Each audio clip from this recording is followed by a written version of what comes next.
Hello and welcome to the video. If you could like and subscribe, that would be much appreciated. Now let's get into the video itself. Match reaction to Manchester United versus Aston Villa in the EFL Cup. So Manchester United 4, Aston Villa 2. Aston Villa are out of the EFL Cup. And it's a little disappointing. I really wanted the cup run. There's still the FA Cup to go, but really wanted a cup run with Villa. And this was a decent opportunity to get that. Unai made 7 changes to the lineup.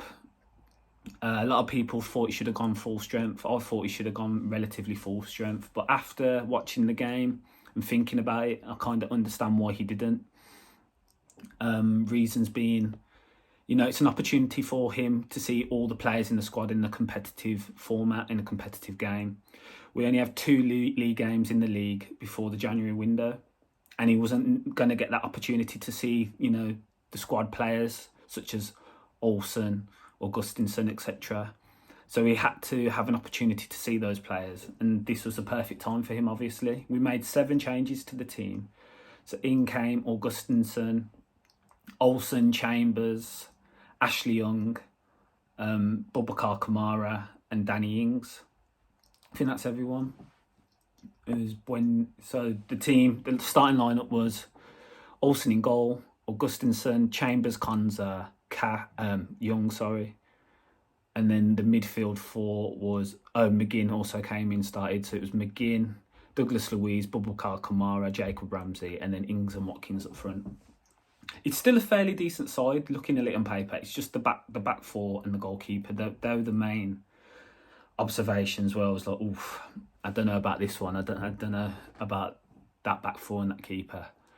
But yeah, anyway, going into the game in the first half, I thought we played really well, as in we stuck into our shape and we maintained our structure. Again, we were playing similar to the weekend, but the big difference was our line was higher.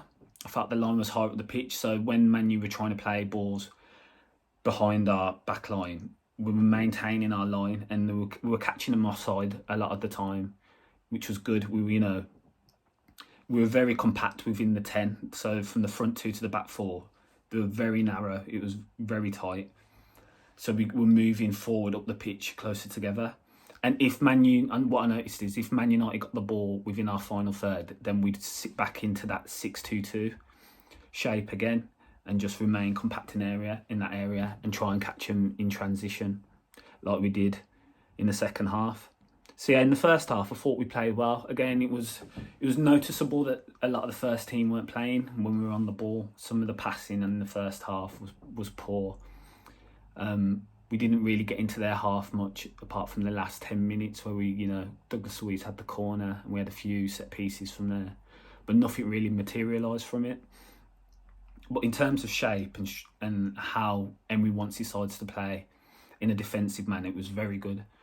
We caught Rashford and Martial offside a lot of times, which was good because it shows discipline. It shows there was communication and discipline in the team, which you want.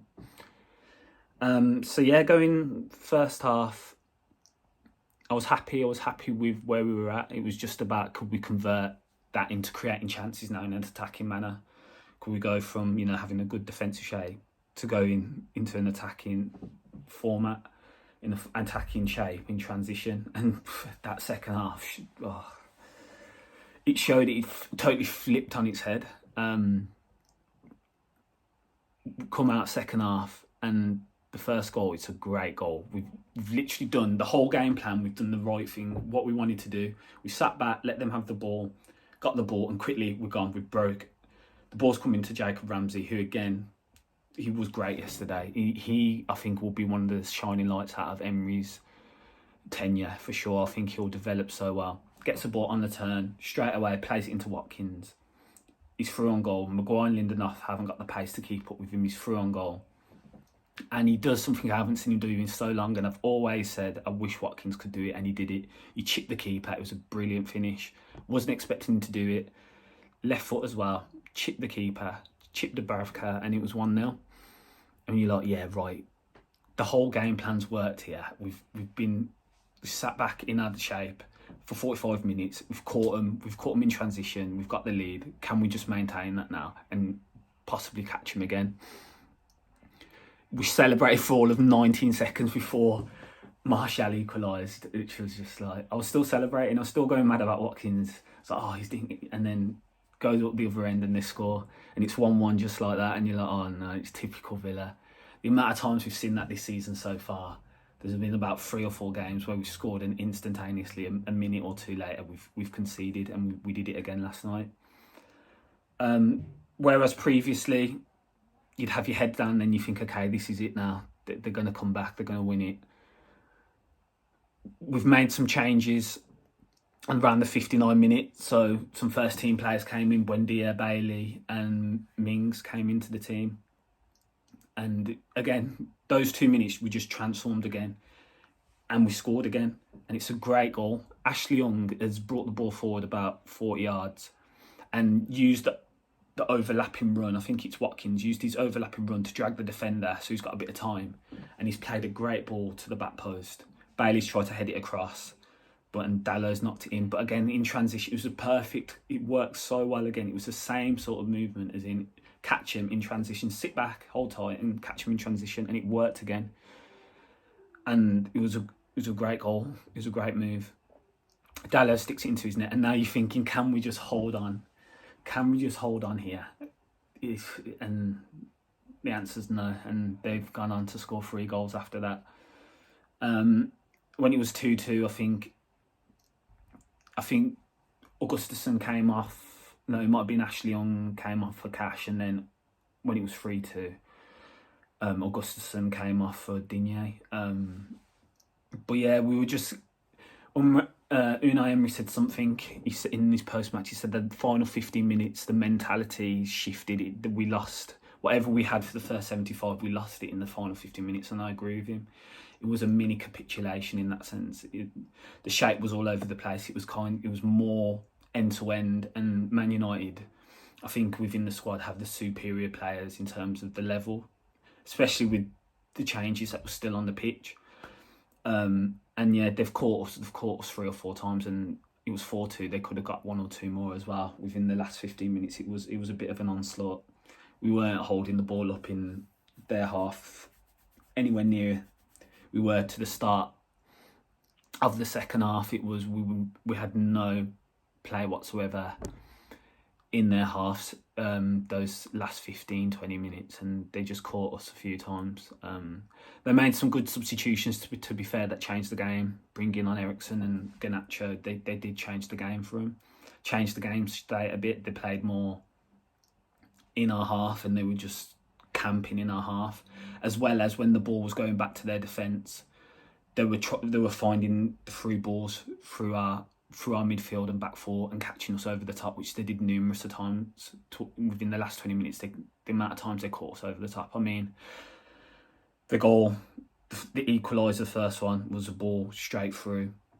It's 2-1 Olsen. The second goal was, it was the second goal, the Rashford goal. I remember the Rashford goal, same thing, ball over the top. He's cut inside, scored. The McTominay goal, again, is a ball over the top from Garnacho, caught us in no man's land. And you have to I don't like blaming keepers, but Emmy not starting was a big thing. It was a big observation.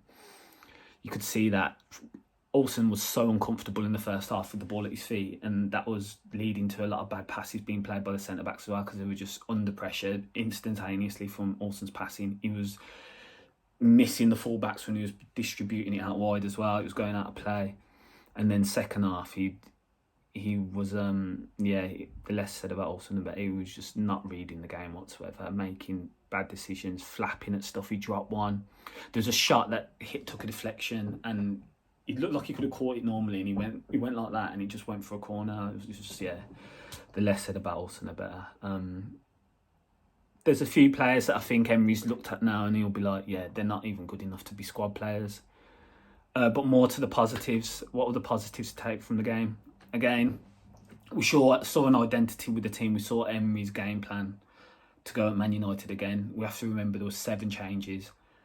His decision, but for 70 odd minutes of that game, we were well within the game, and we looked like we were going to win it again. As he stated, the mentality just it changed the last 15-20 minutes, which is something have been Villa are accustomed to throughout a lot of my lifetime anyway. That mentality switch when we go a goal behind or a team equalises just after we score. Yeah, so one positive is the shape and the structure. No matter what the players, they seem to understand the game plan. It's just individual mistakes that kind of cost us in the game. Another few positives. I thought Boubacar Kamara came straight back in, looked solid, looked good. The injury hasn't hampered him too much. He looked a bit leggy towards the end, but for 70 minutes he looked really good. Watkins finish. Watkins gets a lot of criticism for his finishing, but it's great to see him score a goal, which I haven't seen him score before. It's a different type of finish. Okay, he had a few missed touches later on in the game, whatever, but that's a positive. Watkins chipping the keeper and scoring like that is a positive. Want to see more of that from Ollie Watkins. Leon Bailey again came on and changed the game in an attacking sense. He's such a quality player. Injuries and I feel like injuries and just not regular minutes have hampered him. But now he's had a run of games this season. Now he's starting to find his feet more. That bit of play in their half where he skipped through a few players just demonstrated that it was great. So yeah, those are some of the positives. And another positive is he's now had an opportunity to look at the whole squad. He's now had the chance to see everyone play. And now he has a verdict on him. Whoever he wants to see go in January, whoever he thinks he needs to come in January and in the summer as well. He's now had that chance, and hopefully in the FA Cup we take it a bit more seriously with a few new additions in January. So overall, I was a bit disappointed last night when I was thinking about doing this. A bit disheartened, but having thought about it, I'm not as disappointed as I was. We held our own for 70 minutes, and a lot of players have played competitive minutes now under Emery, so he's had the chance to see them. But yeah, let me know your thoughts in the comments. If you like the content, again, I'm going to continue to be pushing it out. So if you could like, subscribe, that'd be much appreciated. Thank you for your time.